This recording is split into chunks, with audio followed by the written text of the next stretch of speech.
I'm literally just starting this week, Alex Brown. Right, exactly what you were just when you get ghosted on one message, it makes it harder to send the next one. 100% makes it harder to send the next because I think there's a huge part of we then question ourselves, our service, our value, what we're doing, because why is that person not responded? Especially if it's someone who's liked some content, they viewed your stories, they've chosen to follow your page. You're like, fuck, like, why are they not? But the down, the thing, the problem with it is we then get distracted and feel like we need to fix a different part. Maybe it's my content that's the problem.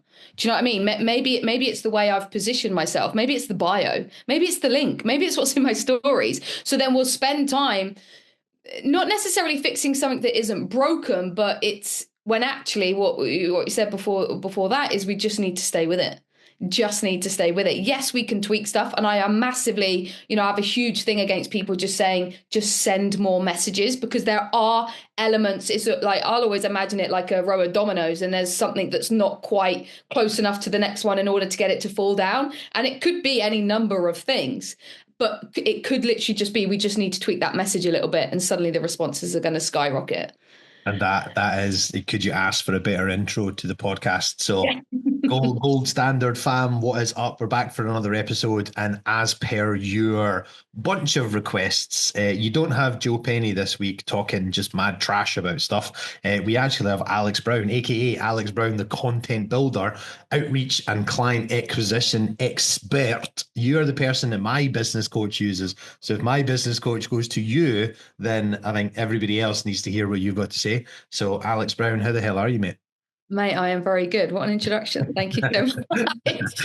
So what we're going to do is we were talking before this, and as everybody that listens to the podcast knows, I deal with sorry, not deal with. I bring on my clients. I bring on clients of my clients, and I'm actually wanting to start bringing on people who technically I'm a client of as a videographer and also a shooter, and that's where sorry, as a videographer and a coach, and that's probably where you would fall into as you work with my business coaches network.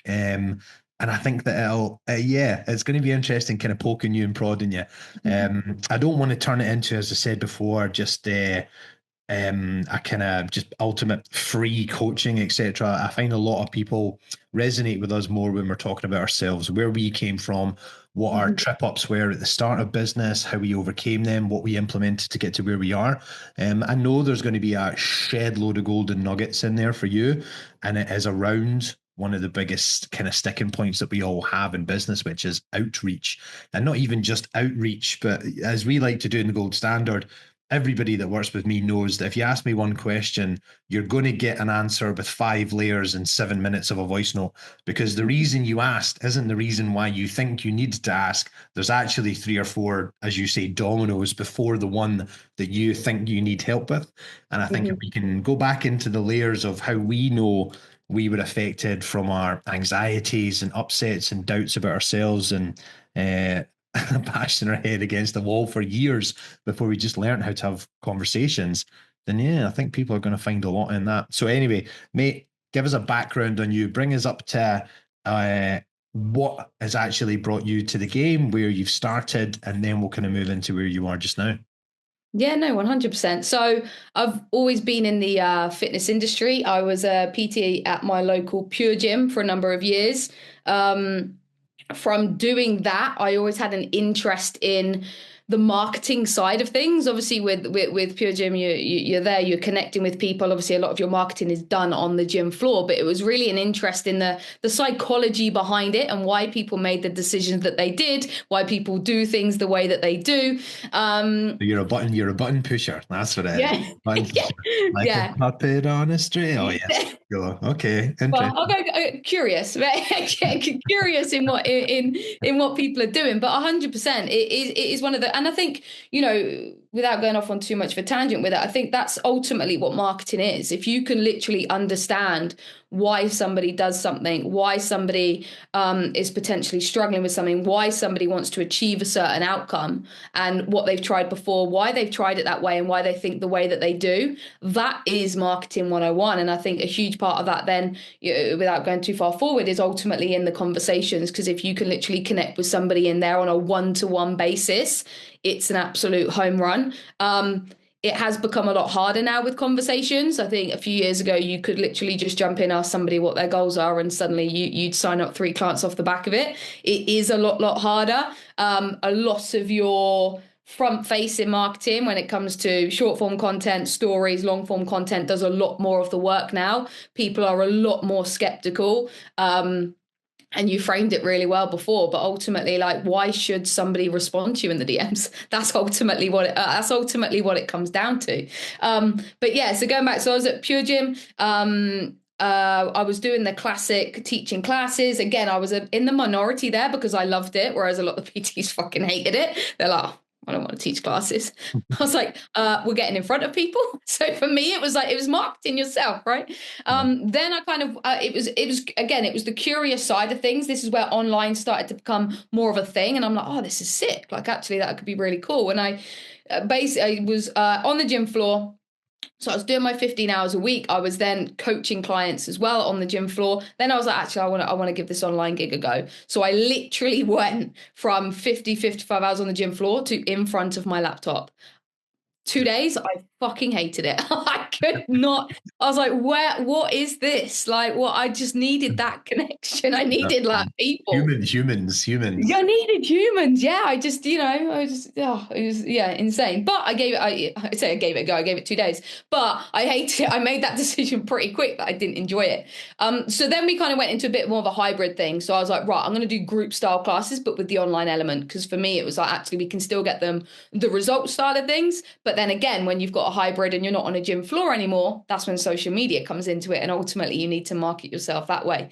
So that's where the interest from a writing point of view, getting your message out there, again, the psychology, our kind of niche was, women that wanted to lose weight. They had an interest in running, so they do their local park runs, but they were also seeing a lot of people on their social media lift weights and they wanted to tone up, but they didn't know how to do that. Yep. So they may be a member of their gym, they might go and do body pump and things like that, but ultimately they needed something that was a little bit more, no disrespect to body pump. So that was where the group classes came into it. So it was mainly strength based, and that was like our niche, that was like our market. So that was really, really cool. Obviously built that up in the local area, which was insane, but it was that interest around actually, okay, cool, like the words and the message I'm putting out there is actually attracting the people I want, and that connection was huge. It was like, fuck, that's actually like really interesting that ultimately you can really get inside someone's head. I remember like over COVID times, we do like a lot of podcasts and things like that, and people would like give feedback and they're like, fucking hell, it was literally like you were speaking to me. And I'm like, shit. When you get that light bulb moment, you're like, oh my God. But again, this was still blanket content. It was still content that people needed to go and find. None of it was done through DMs or outreach. Mm-hmm. And then it was almost like, okay, cool. Like literally this could be like a thing. Like imagine if you had your blanket content that people could just go and find, but then you also had the one-to-one side of things where you could literally go and speak to people and create that kind of personal touch point. Yeah. Anyway, so the marketing side of things obviously took off. I started to do it for a few other people, especially over COVID.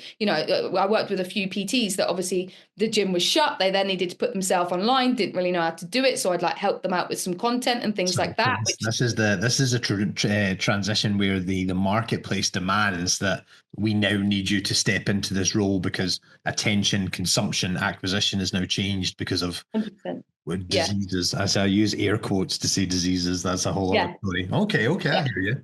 Yeah, no, but that's it. And I think for a lot of, but then if you look back at it now, just from having conversations with different coaches, like actually it was a blessing in disguise for some of them because now they're online and have been. It was always something they wanted to do, but they weren't sure how to do it. So, without going completely off, but sometimes when you're pushed to make a decision and you've got to be in that position now, actually it can be a huge benefit because actually, well, you're thrown in at the deep end, right? And it's like, well, I've got to fucking make this work because actually now I don't have a gym. and I don't have a footful of clients, Yep. when actually it's what they wanted to do before, but they were just never in a position. Obviously, comfort zone thing. It's scary to literally put yourself in a different position. Anyway, so that kind of like spiraled, and we were helping different people, and something came up in terms of like a social media role inside like another consultancy. I was like, oh, that sounds pretty sick. So anyway, that transpired where I was like, oh, this could be good. We can create content and things like that. But it actually transpired that it was an outreach role. So you were going to be working in coaches' businesses. Did you know that? No. It was advertised as a social media role. Okay. Maybe that's me, but I read it as social media role could be a number of different things. Yep. in terms of content, maybe video scripts, that interest side of things. Yep. Anyway, so I did it and actually really enjoyed it. I'll be honest, in the beginning, and this kind of leads me on to the stuff that we fucked up, I was ultimately following scripts and templates that were, because obviously I'd never done it before. So it was ultimately like they just needed somebody in there to send these messages, you know what I mean? And book calls at the end of the day, right? And it's like, okay, cool. Here's the script that we follow. You need to go and send these messages. Great. Man, I'd like call people the wrong name. It's like, hey, name, and you've got to change it to the name. And then this is why, yes, yeah. Structures, templates, having some solid foot of how you start is important, but you take the time to look at who you're speaking to. You take the time to at least try and bring some humanity, whatever you're. I literally had somebody last night that was like, Gus, see if I make up that message, can I just ping it to 100 people? And I was like, well, the foundations of what you're asking, I would say yes, but the reality of how it plays out, I would say no. Like you can have that message and you can copy and paste if you want, but it needs to continue to evolve every time you send it.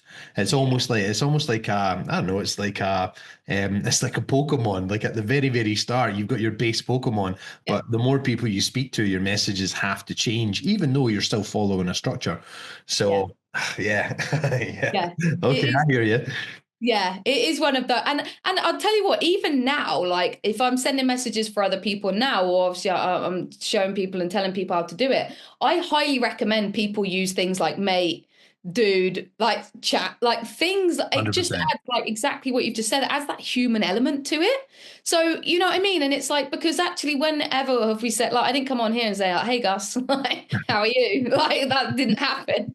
Yes, mate. Like what's good for you? Humanity. And I also think that to add on to the humane aspect is that it's infinitely, I find a lot of resistance for where I am and who I coach, because neurodivergence is absolutely rife in the creative community, because we are all didn't listen in school iPad kids, right? That's basically what kind of got us into creativity.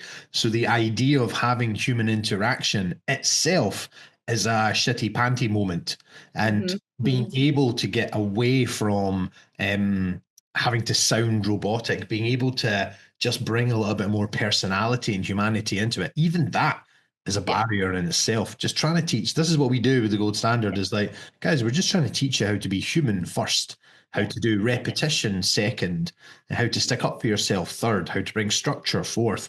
But ultimately it starts with you. And we even had we had somebody who was doing outreach recently, and somebody else picked up the DM and said, hey, just to let you know, the boss actually passed away 6 months ago. So you're DMing an inbox and there ain't no one answering. And then they came to me and they were like, so what should I do? And I was like, your number one thing is be humane about this. Recognize their position, recognize who they are, validate what they're going through. And if you still feel the need to offer, then what we're actually going to do is offer complete no obligation support. Because in the message, that person had told us, listen, business isn't great. We've lost the team leader. The ship is, we don't have anyone to steer at the moment. But the wild thing is we do actually really need what you're talking about. We're just not in a position to pick you up on the creative side of things. And because we had that humane aspect, and my clients know to come to speak to me about the humane aspect, not just the robot and the structure, I was like, here's your exact reply of how you're going to validate and see and hold space for that individual. And now we're going to take your price away, just to let you know, dude, you're not going to earn anything on this. And we're going to reframe it into what we call spec work, which is work that's done free of charge in order to start the building of the relationship with that individual without any monetary exchange. So it's an Mhm. energy exchange. That's it.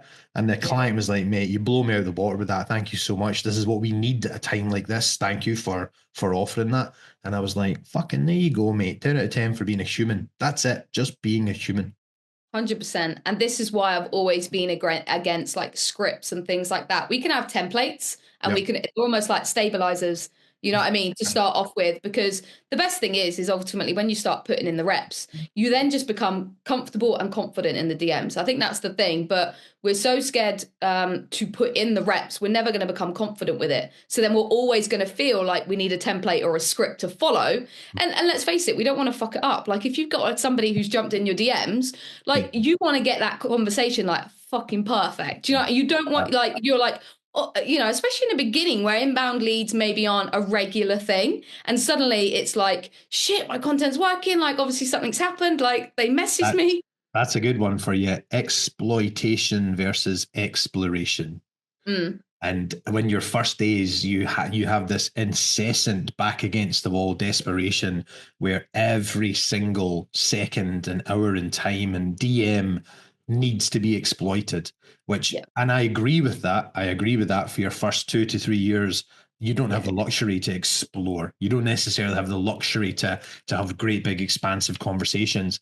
I think in your first days, it's a balance of exploiting volume whilst also learning how to explore psychology and conversational skills. I lean 51% in favor of exploitation, just because for me, I'm a bit of a hard ass coach. I'm like, nah, man, I need repetitions because we need to know that we can trust ourselves. And imagine if another COVID rolled around and you've been doing nothing but talking about creative all your business. It's like you've never sent a DM, you've never done an email, you know, these kind of things. Okay, so I'll tell you what about bring me up to speed with, sorry, I went on a crazy tangent there because No, you're good. you brought something that was really, really interesting there. Exploitation versus exploration. Bring me up to speed with what a normal month for you looks like just now, just so people actually know. And you're looking at me there going, gosh, there is no such fucking thing as a normal month, son. I'm sorry, there isn't. But responsibilities, normal month. Build us a picture of what you do just now. Yeah, so there's a number of different things that would include in the month. So what I do, so I'm head of client acquisition at the HBC, which is obviously the business program we spoke about. So some of the week is then made up with calls with those guys. So ultimately we have calls with the coaches inside that program. Obviously coaches at different levels in terms of when they started, where their business is at right now. So for some of that, it will be calls with actually they're doing the DMs themselves. They've never sent a DM before in their life. So ultimately it's that foundation and beginning process. Then on the other side of it, we're then getting on calls with coaches that have got 2-3 different people in their DMs doing it for them. And then there's that consultancy role where it's like, okay, cool, what's working, what's not working, what can we tweak? So that makes up some of the week.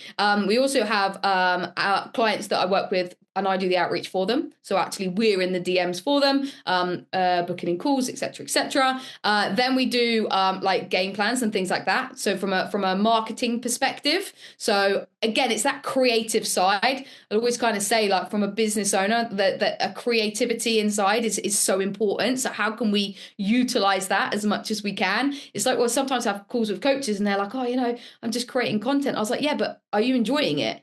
Do you know what I mean? If you've done like, there's nothing wrong with that. Like, let's create. Like, it's a huge part of what you're doing. And, you know, ultimately, again, with the obviously predominantly we're working with fitness coaches and yeah, they are a coach, but they're a content creator. You know what I mean? That's what you're doing, right? I'm not saying you've got to, you know, have everything. Obviously, I know for your guys, majority like videographers and things like that and photographers. But it's actually you are a content. So allow yourself to do that. Be creative. It's exactly the same as the DMs in putting in the reps. The more you write, the better at writing you're going to become. Do you know what I mean? I'll tell you what, I want to capitalize on that because I knew that there's an element of where you are that is futuristic for the type of people that I coach. So for me, I'm what I call myself as a step 1 to 8 coach, right? Steps 9 and 10 are we're preparing you for steps 9 and 10. Steps 9 and 10 might not be with me, they can be, but ultimately steps 9 and 10 are how out of this world is your work? How hard have you worked in steps 1 to 8? How creative are you? Are you in discussion with Nike? Are you in discussion with Gymshark? All these type of things. But steps 1 to 8 for me is a lot of structure, a lot of repetition. What I call just kind of building tissue, the legs push pull of business, especially Yeah. with outreach. And I knew that the conversation with you is going to be interesting because one of the biggest difficulties that I have of trying to coach repetition is that creative gets in the way of structure, right? Hmm. So there's an element you could even, I do a lot of work in the spiritual arenas and group coaching and different things. You could even argue that there's a feminine energy that gets in the way of a masculine energy, and Hmm. there's a fluid energy that gets in the way of a construct energy. Yeah. And as creators, as content creators, one of the reasons we all get into it is because we fall into the fluid. It's a dear diary. We feel seen and we want to Mhm. create all these cool things. But then one of the very interesting things is we fall victim to a lot of business coaches, and we all of a sudden think that we are business coaches. And we Mhm. all of a sudden think that with 150 followers and close to bankruptcy, and we're only worth £100 a video, that we're now going to start doing these 10 email long funnels and these great Mhm. big website videos. Yeah. And this is my story and all this. And I'm like, okay, so how do I balance that energy of what it is to be a creator, which is to create content, to be seen, to seek that validation? How do I Mm. balance that with we need to learn how to do the fucking reps here, guys. We need to learn how to build tissue. We need to learn how to one brick plus two plus three plus four. So I think there's a big chunk of my job that is unfortunately bringing people back down to earth, whilst Mhm. still trying to let them hold on to that fairy tale of I am the brand and these type of things. And the funny Mhm. thing is I coach many six-figure business owners, and in order to go from 0 to 6 figures as a shooter, not fucking one of them had to do any talk to cameras. Not one of them had to do any, oh, here's my brand and here's my journey. It's when they Mhm. got to 6 figures, that's when we actually started to take our foot off the repetition gas, and we took it off the exploitation and turned it Mm. into the exploration. Yeah. However, as I'm trying to communicate, and I suppose maybe I'm asking you for help, Alex Brown, maybe I'm asking you for help as well, is that I find just because of the nature of us as creators is that we think that the fucking steps 1 to 8 are exploration, when I Mhm. believe that they should be kind of exploitation. So what's your take on that balance? Because I know, I know that you're going to tell us a lot about conversations. You're going to tell us a lot about here's your 7 stages of a conversation, and we do the same thing in the gold standard. But then there's also a hope that I have where you can communicate your beliefs on, yeah, on that repetition, on that structure of that, Yeah. unfortunately, quote unquote, numbers game, as we know, it all boils down to, even if you're a £10,000 a month coach who's selling 10 grand packages, it's still a numbers game to a certain extent. But yeah, sorry, I'll let you speak. Just that on that difference between the creative and the structure. Yeah, 100%. And I think it's knowing that actually the same things you're going to do at the beginning will still be the things you're going to do when your account has grown. Nice. Like we are still like, because what we'll tend to find is almost people will almost hide behind the creative because it feels like work. Yes, we enjoy it, but it's work. It's almost like I'll just do another bit of content, You're or busy. You're busy majoring in minor things, yeah, as Jim Rohn would say. yeah. Yeah, majoring in minor things. That's even when you're creative is such a good answer for procrastination, because it Hmm. makes you feel like you've done something. And Yeah, it's the exact same as during your day when you're not doing your outreach, you're not doing your marketing, you're not doing your editing. You're like, oh, maybe I need to do the laundry. Yeah, yeah, I'll do the laundry. You do the laundry, and you're like, oh, really productive.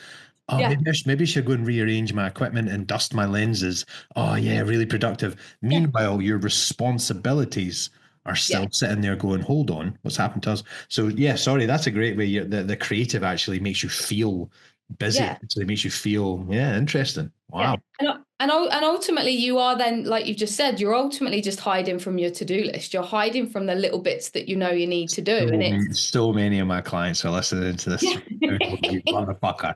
I fucking knew it. I'll get this enough from Gus. I was hoping for some new energy with a new guest, but no, this is what Gus keeps telling me. Sorry, guys, sorry. But no, but that's it. But then if you look a little bit deeper, there is it is because of that you're having to do something different, and there's that fear of rejection. There's not really fear of rejection around creating more content.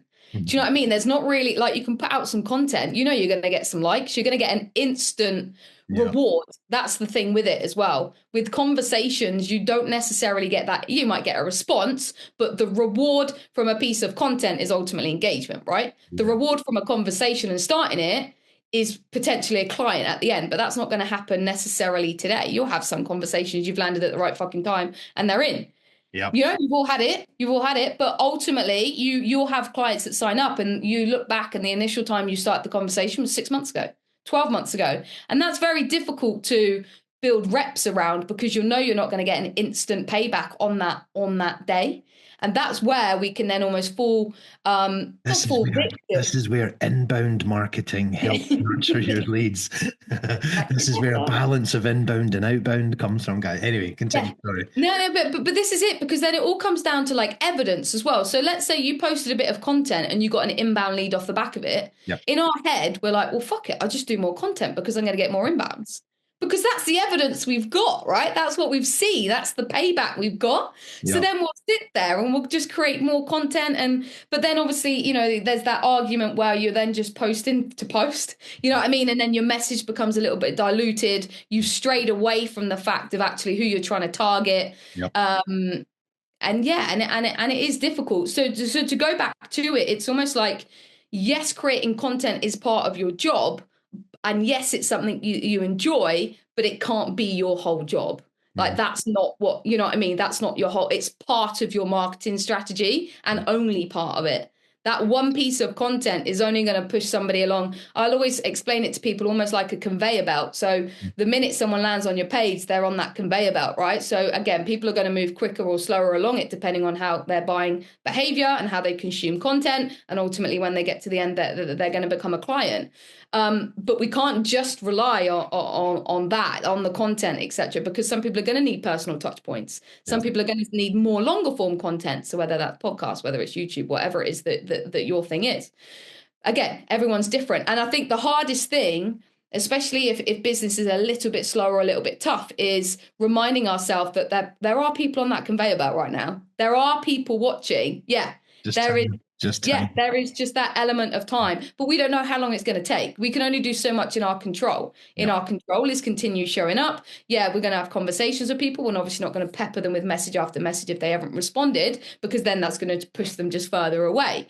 But a lot of people will just need time, especially now. It's like going back to what I said before, like you could send out outreach messages quite direct, to be honest. Like from a fitness coach point of view, you could send a first message and be like, are you here for weight loss advice or are you here for training content? And you're like, oh, fuck. And I'm not saying that doesn't work. Do you know what I mean? I'm not saying that doesn't work at all. But my message is that I must seem like such an idiot to some people, because I'm like, mate, what's happening? Banging video. Fucking love that. Have a good day. Yeah. That's my idea of a message. That's human though, right? That's human. and it's true as well. And it's actually taught me, here's another, if I can hijack that just for a second, is the amount of self-education, regulation, and understanding that we get from allowing ourselves to be more humane with our messages. Is I actually do so much to train me not to get a result out of you.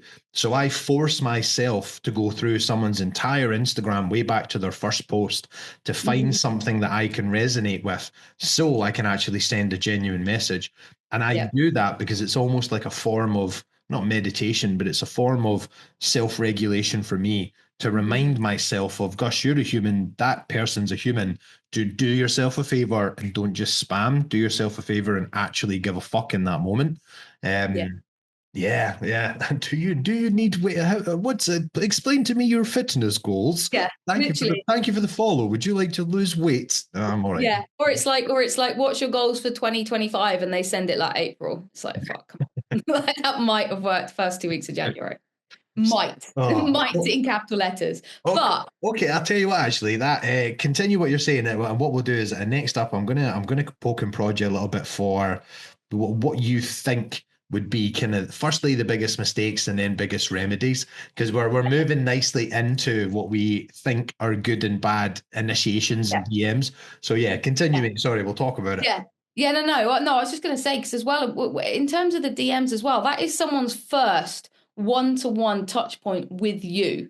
Mhm. And that is massive Yeah. because you're then taking somebody on a journey in the DMs, even if it's literally like, so for us, in terms of like the three kind of like stages, it's almost that human coach, business owner element in the DMs. Yeah. So you'd always go through again, you can go through human stage like 5 times, depending on how the conversation goes. But think of it, obviously you've got the blanket content, they've seen your content, but actually coaching, no matter what you're teaching somebody to do, is an intimate process. Mhm. Majority of the time there's going to be one-to-one element, some there depending on your business model. So you are giving someone almost a behind the scenes look of what it's like to communicate with you Yeah. before they've invested into you as a coach. So it's almost like, what impression do you want to give them in that? Do you Mhm. want to give them the impression? And I get, it's like what we said in the beginning. In the beginning, if you've never done it before, it's going to feel a little bit awkward, a little bit tight, a little bit rigid, a little bit stiff. Yeah. But as we get into it and obviously the reps happen, we're going to become more comfortable with it. And then actually people are going to get a feel for you because they've already got a perception of you from your content. So that needs to transition across in the DMs. And again, without going off on too much of a tangent, this is where it's, if you're getting someone in to do your DMs, that authenticity has to be there. Yep. You know what I mean? It's like, actually, you need to be that person, because if you're not, they've already got one perception here, and then they're going to have another perception here. And is it the right one? Like, I find that difficult. I find that I get sick of hearing the most obscene shit in my DMs from people that are coming to me from help, but all they're doing is telling me how amazing they are and all these different things. And you'll learn this about you. Well, you will have learned this about me already. There's a big element in me that doesn't give a fuck. And Yeah. and I have to teach myself to actually not not argue with people, because I'm like, Mhm. hold on, mate, you DM'd me. Like, what the hell's Yeah. happening here? I always have that inner Joe Parish on my shoulder, being like, Mhm. no, no, no, resonate and Yeah. connect, Yeah. because this is their first impression of you. And if you're going to argue with them, regardless of whether you're right or not, then how the hell are they ever expected to invest in us when it comes to coaching community? Yeah. I Okay, think no, I was just continue, mate. no, Sorry. yeah, no, I was just going to say, from that DM perspective, it's not just a case of actually as well, like connecting with them, but you actually, like you just said, want to get a good feel if they're going to be right for you as well. You know what I mean? In terms of that, you I makes think, a I think face that's where my arguments come from. Because if I yeah, if I think you're a tit, I fucking tell you, and yeah, and that is without trying to sound like an asshole. I don't need to work with everybody. Like mm, I don't mm, need the business. I don't 100% need X, Y, and Z. And I think after years of doing it, my process of vetting other people is, if I think you're sneaky, if I think you're a canceller, if I think you're not even mm, invested in the first step of this, I'll probably give you a bit of a what for, and I'll just be like, do you know what? Here's someone else that'll probably coach you. They need your money. yeah. So it's I that think, balance yeah, of them vetting me without me being an asshole, and then me vetting them, but still trying my best not to be an asshole. Doesn't always work that way though. yeah. No, I get you. But I think the biggest thing as well, like from a business owner perspective, is like you are in charge in terms of who the people that you work with. Hmm. Like you have a choice over that, right? So it's not it's not a case of, again, in the beginning, you know what I mean, we are going to go through times where we bring on clients, everyone's going to be in a financial position where actually maybe we just need to bring people on, and obviously that's always okay. But I think when you get to a certain stage, actually you have that choice. Again, if I use from a fitness coach point of view, like I'll always say to them, I was like, I want you to get to check-in day, whatever day that is, and you're fucking excited to do them, and you're not drained, and you haven't just filled your business with numbers Yep. just for the financial benefit. Because actually, are you enjoying, like, think about in terms of why you got into it. And this is the same with any coaching business. That's where volume can be a downside, because you're almost like you're doing the volume and you just want people to come back, and you're like, fuck, right, that's 10 more clients, perfect, what should I do next? And it's like, yeah, but you're now coaching them for like 3, 6, 12 months. Like, Yep. is that something we're excited to do? Are you excited to showcase their results? Because Yep. again, from a fitness element, it's, you know, a lot of your reoccurring business is going to come from social proof and testimonials. But if there's not a connection between the two of you, they're not going to be as adherent, the communication's not going to be there, and it's just going to be awkward. Times that by 10, and you're going to start to resent things like pretty quickly. So I think having that kind of one-to-one connection and being okay with, actually, I'm not sure we're going to be a right fit, or I'm not sure I'm the person to help you for whatever reason, and being okay with that in your business, I think is massive. Because, like I say, yes, I'm not going to say 100% of people you work with are going to be absolutely bang on, but we want it to be a high percentage. So actually, when it comes to comms, when it comes to just general communication, check-ins, or whatever your business looks like, but that those general touch points with your clients, it's, I fucking love this, as opposed to, fuck, that person's messaged again. Oh my God. Speaking of, Can you leave it? speaking of that initial process of people screening you, of vetting you as much as you are them, let's talk about mistakes. Let's rewind to even before the DM has sent, because I know that you'll work with individuals, yes, from a first touch point to acquisition standpoint, but there's so much before that touch point. I mean, you talked about it at the start a little bit before I pressed record. I'm not going to go in and like force you to give us exactly what your speeches are. What I'd actually rather do is just generally talk about the steps, the process, the construct of what you believe helps a conversation, a DM, or a nurture actually just be read or be seen or be well received. So, what do you find before the first DM has even been sent can make or break the fucking thing even being opened? That's a really good question. I think, And oh, no, go on. Oh, no, go on. because we were talking about everything from profile Yeah. pictures to even your name and things like that. And it's a tough one for shooters because there's so many shooters that hide behind logos.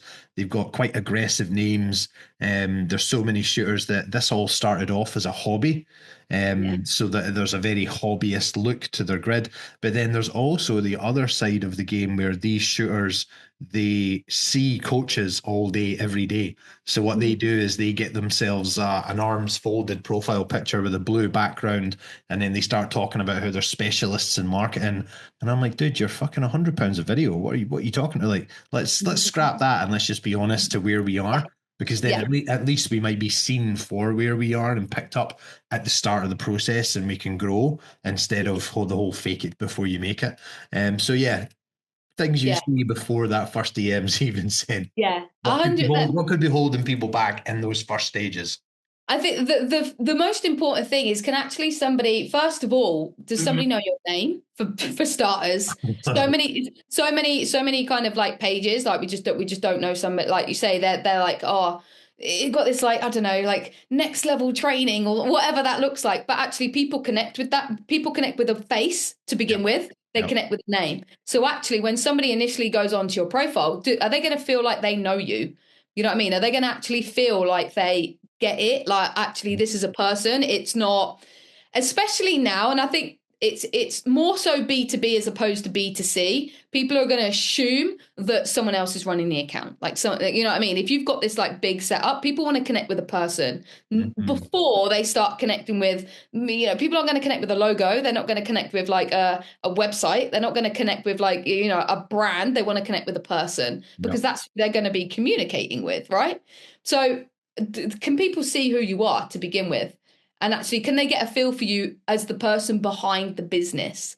So actually, a big thing with a lot of, and this is business owners across the board, you'll go onto their page and you don't know anything about. I'm not saying I need to know your ins and outs, your GCSEs, what you had for dinner last night. I don't need that. What I need to know is actually, who are you as a person? What do you like? What's your values? What's your opinions? What's your stories? You know what I mean? Like, again, I speak about Fitness Coach a lot because that's predominantly who we work with. But so many times you go onto the page and it's like, here's how to grow your biceps, and here is how to do a calorie deficit, and which is great. It's value, and I 100% get it. We want to teach our audience, we want to show them what we know. But in now, especially now, the information isn't a problem. Like, people don't need, they're not coming to social media for that. Yep. You know what I mean? They're coming to social media. Majority of people spend time on social media because they're bored, right? They want to be entertained. And again, caveat that doesn't mean we need to do like fucking TikTok dances and shit like that just to get entertainment. That's not what this is about. But if that's you, great. Like, obviously crack on. But it's actually Sorry, listen, this is my podcast. You can offend whoever you want. Don't worry. Yeah. You don't have to. You don't have to cover yourself. People know me. Oh, yeah, but you remember, like, in COVID, and like people were doing what they felt they needed to do to get the attention that they wanted and the awareness that they wanted, which is fine, because it's ultimately, you know, I think we've all done it at some point. We've seen someone who's here and be like, fuck, how do I replicate that? Because that's where I want to be. And then there's that, but that again all comes back to, that's the lack of authenticity, because we're trying to be them as opposed to us, which is very difficult in the beginning, because especially if we're new, we don't really know who we are as a business owner. Do you know what I mean? We don't know what that looks like. We don't know what that feels like. And it goes back to the whole evidence thing. We don't have any evidence that this can work. So naturally, confidence is a little bit lower. So it's completely normal to replicate other things and do it how we think we should do it. So to go back to it, it's ultimately like, actually, can someone just see you as a person? That's the biggest thing. If someone's going to feel like they're connected to you and they know you outside of the business, when we were to then jump in and ask them how they are, like, oh, I see you're watching the stories, like, appreciate the support and everything like that, there's already that connection. Because if you're being you, they're going to know the name of your dog. They're going to know what football team you support. They know that you hate Costa. They know that you know what I mean? Stuff like that, because you're sharing it. And then your business is here. Because again, we then don't want to go the other side. I was speaking to someone about this yesterday, where we've almost got business and then you, and there has to be a blend. Because if we're too business, people don't know you, there's no connection. But if we're too you, they've forgot that you've got something to sell. And we've almost forgot we've got something to sell. And it's like, fuck, I'm not getting any leads. Yeah, well, you haven't told anyone what you sell. You've literally just posted you and your dog every day. Which is great. Hold on. I need to tell you something, because this is the thing is that even when I maybe it's my personality, and you know, maybe I didn't fucking read the room properly, which is I'm very guilty of. Is I've had people that have asked me for help on a number of occasions. Dude, I need advice on this, shooters and stuff, and I know when people are struggling. I know when they need support. I know when they need community, when they need education, when they need structure. And the two things that I always see, it's just so funny that you picked up on that, where you're like, we don't want to see fucking pictures of you and your dog. It's because I said to a shooter, what I actually find is when a male is struggling, they post pictures of cars. When a female is struggling, they post pictures of pets. Right? I kid you not, this is what creators do.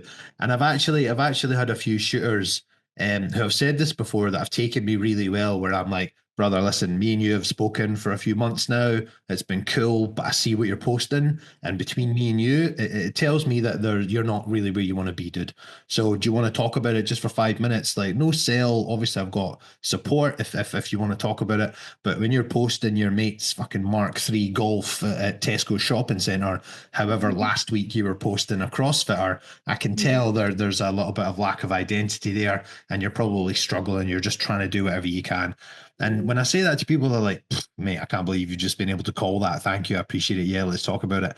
I said the same thing to somebody one time, where I was like, hey, listen, we've talked a little bit, but I can see that you've went from posting your holiday to posting CrossFitters to now posting pets. And I'm like, it tells me that you're maybe not doing as well as you could. And instead of taking that as a chance to say, do you know what, I appreciate you seeing where I am, yeah, let's talk about it, they took it as a chance to tell me that I'm full of shit and that they'll post whatever the hell they want, and that I'm a clown because I don't even follow them. And I was like, well, I don't follow you because you post pictures of your fucking dog. So that's yeah.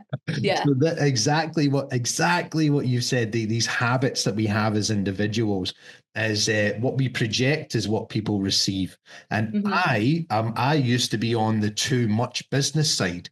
And that's Yeah. why I found I was struggling with acquisition because I wasn't building connections and relationships. And then Hmm. I have other people who are too much about just using it as a dear diary. They're not taking any business sense at all. And then they're defensive to me when I'm like, listen, we need to adjust this.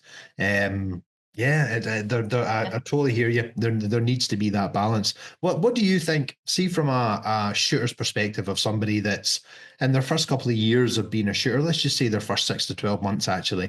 What do you think is an efficient or a valuable balance of how much you post your proof of concept and how much you post yourself? Because I already have the structures for my shooters, and I Hmm. have them at round about 70% proof of concept, 30% self, but I Hmm. don't necessarily have them go down the route of here's my fucking breakfast and here's me as a vlogger. I just have them, let's introduce imagery, let's introduce Hmm. Instagram stories of your day and BTS and things like that. Let's introduce Instagram images of you and what makes you tick and what you like to do, etc. So I find 70-30 is where I try and keep them in their first 6 to 12 months. But then when they get past that and they're just sitting on absolute fucking cheddar, then I'm like, yeah, you can go 50-50 if you want to because you can afford it. But you teach me, what do you think in your experience of someone in those that first period of time would be a good percentage?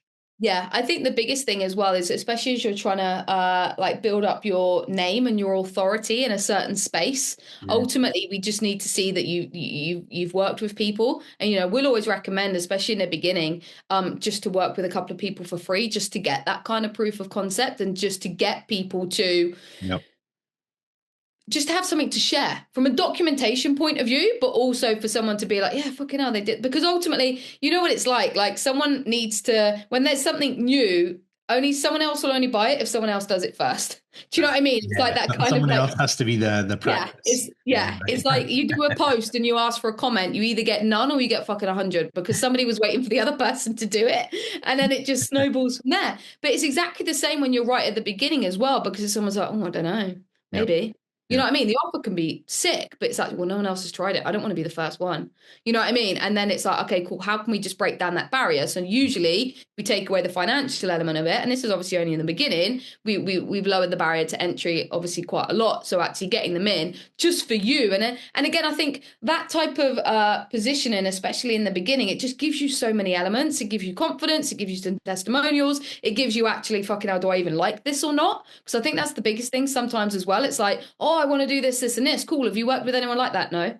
Well, let's try it before we then go and spend not just I mean like anyone who then spends all this money on equipment and branding and all this is like, oh no, fucking I ain't doing that anymore. And then it's like, okay, let's move on to something else.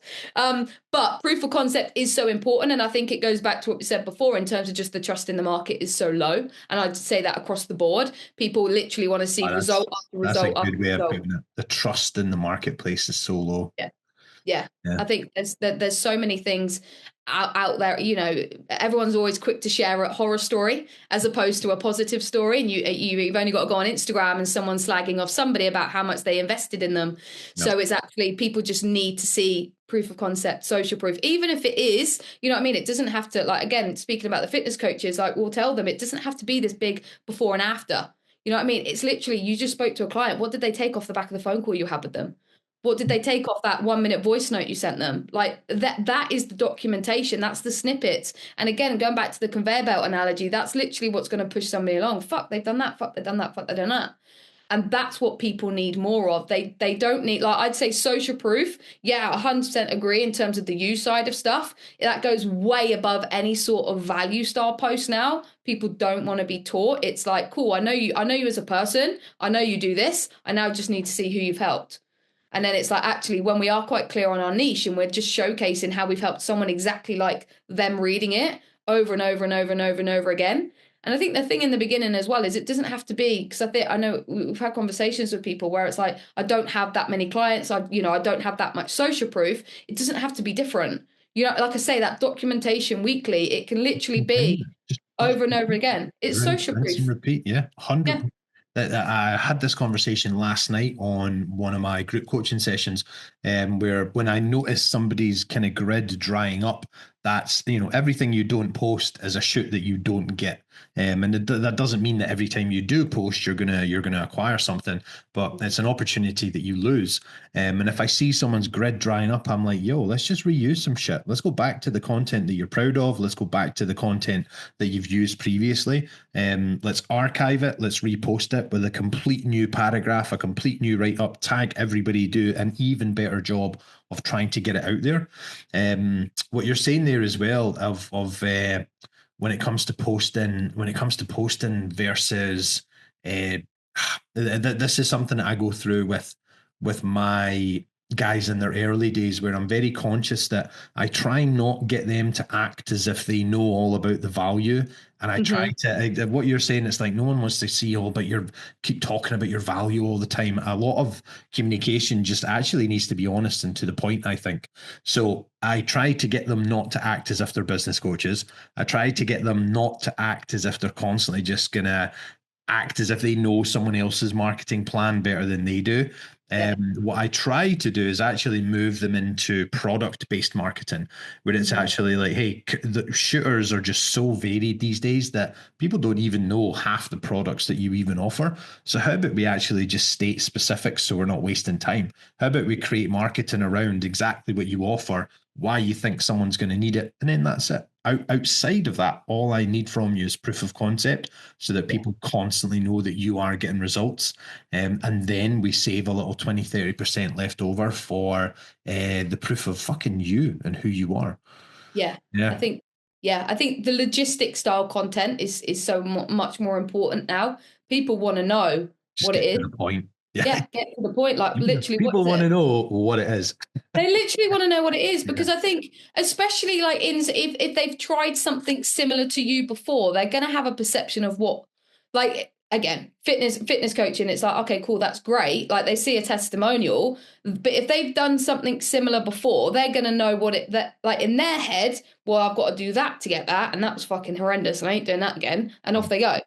Whereas actually, it's like this person did this, but this is how they got there, and it's like, oh shit, actually, it doesn't need to be like that. Yep. And actually, like the logistics in terms of like, you know, what it is, like, what does it look like? Like something a lot of people will talk about, especially in the fitness space, is like check-ins and things like that. But like, does your audience know what a check-in is? Like, what's the benefit of that?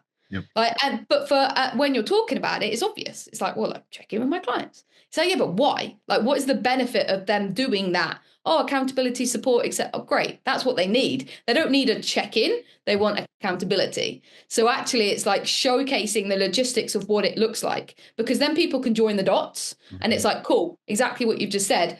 They've helped people that are just like me. I know exactly how the program works. It's almost like, how can we answer a question that we know is in their head through our content? So when someone goes on, they've got all the answers. Do you remember Catchphrase?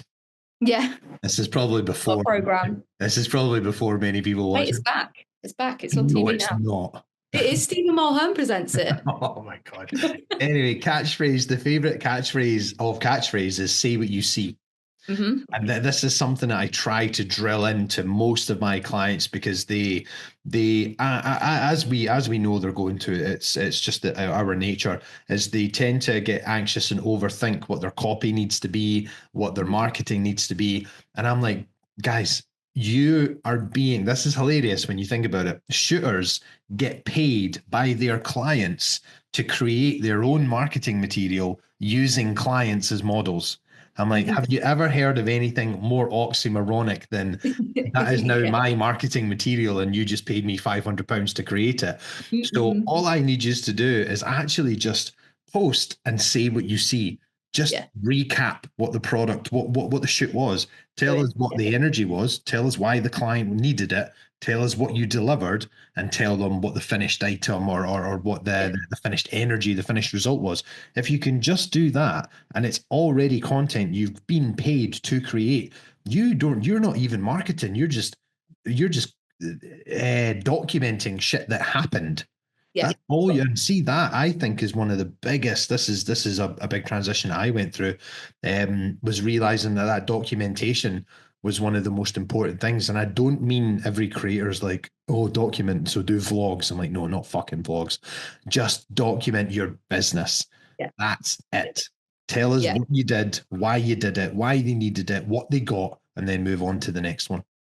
Yeah, 100%. Like I've always said, there's a reason why reality TV is so big, because people are nosy. They want to know what's going on. So actually, you showcase and document. You're just showing people what's going on. They're curious. You know what I mean? People sit. We're joking about it on a call the other day. Like people will sit and watch these like vlogs on YouTube. They're not really watching them, but they're interested. You know what I mean? They're speaking nonsense. Like there's no value in it, but you'll watch it because you're just being nosy. Yep. You know what I mean? People want to see that. They literally want to see what you're up to, what you're creating. You know what I mean? Oh, I wonder what he's doing. And so when we come in and we're like, oh, I'm doing this, I'm doing that, like rather than just being like, oh, here's my new product, it's like, well, actually, what did the last 2, 3, 4 months of you creating that product look like?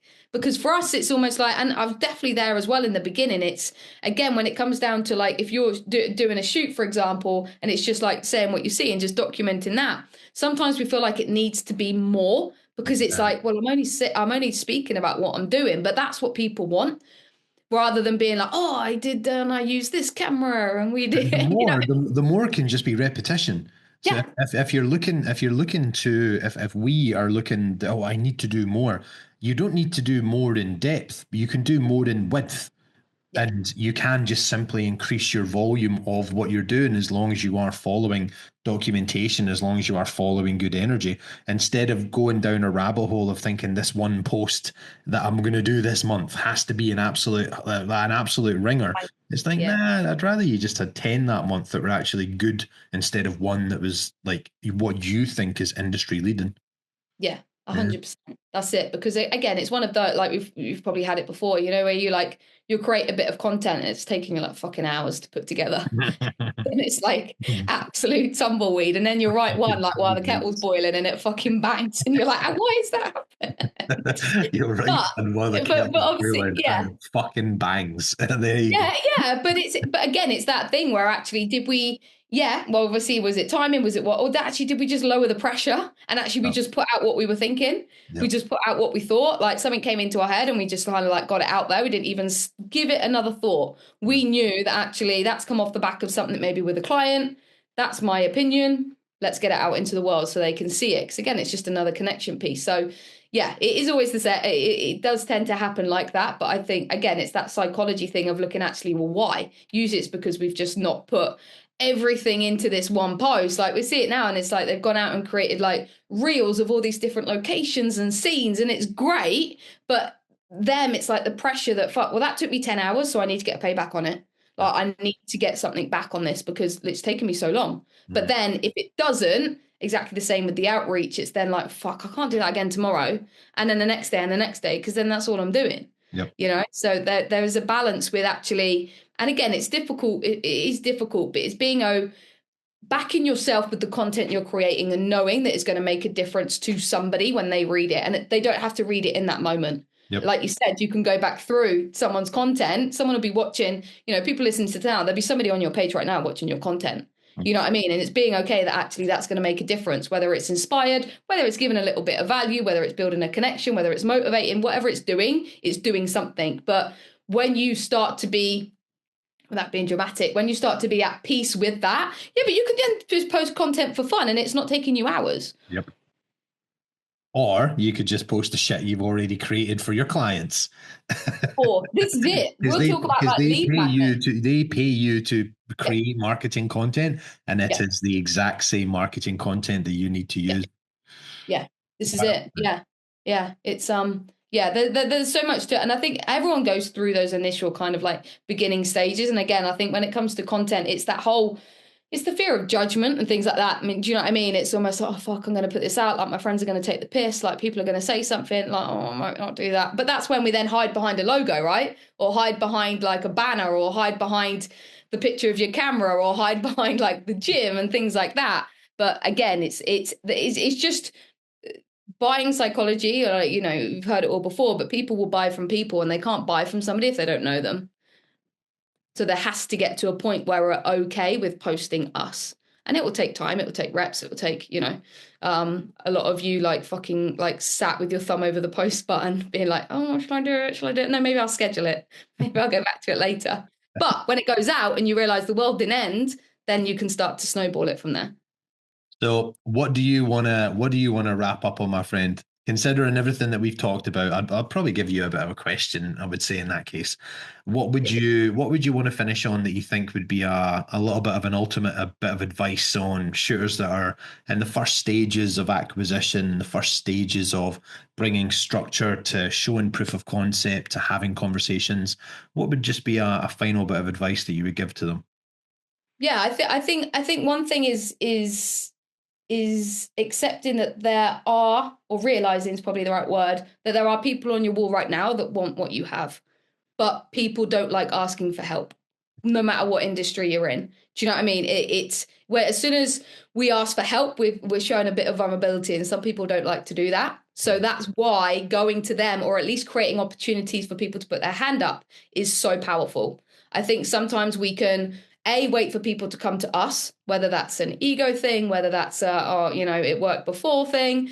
But it's there are people there watching, and there will be, again, it's one of those things where it's like, oh, it's just my friends that follow me, or it's just clients, or they don't really want what I have, they don't, they haven't got anything for me to shoot, or whatever it is, an industry it is you're in. But there are people there, and people very rarely will ask for help. So you need to go to them. And it's on that human level, like we spoke about before. Go to them on a human level. You're just kicking off the conversation. And then ultimately, whether it goes anywhere then, 3 months, 6 months, 12 months, but that's, again, we just make sure that conveyor belt's full. It's just complementing what you're doing with your content as well. Beautiful, my friend. Thank you kindly. Thank you kindly, guys. You can grab Alex actually on Instagram, Alex Brown, the connection builder. Don't start jamming. Don't start jamming them up and being like, oh me, give me your 8-stage DM process. But there's professionals out there like Alex who are definitely people that you need to be following, checking out the content that they're putting out. As for me, all the usual bits, guys. If there's any help you need with the creative business, drop me a DM, RGL Filmhouse, the usual connections. Alex, thank you, mate. No worries, man. Thank you for having me.